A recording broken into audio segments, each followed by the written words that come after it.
All right, drink we're about to make is called Pirate's Punch. All right, let's go ahead and put some ice in a glass. And we're going to measure out 1.5 ounces of spiced rum, which is a favorite of Pirates. And we're going to go ahead and fill it up with Hawaiian Punch. Now, preferably you're going to want to use a rum, a spiced rum, that maybe has a pirate on the label. Or, if you don't care about that, just use whatever spiced rum you have.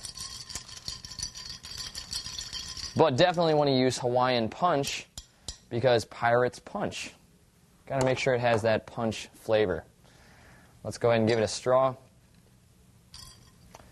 And of course, with any pirate drink, you want to make sure before you take a drink, you give a nice "Arr!" Bottoms up.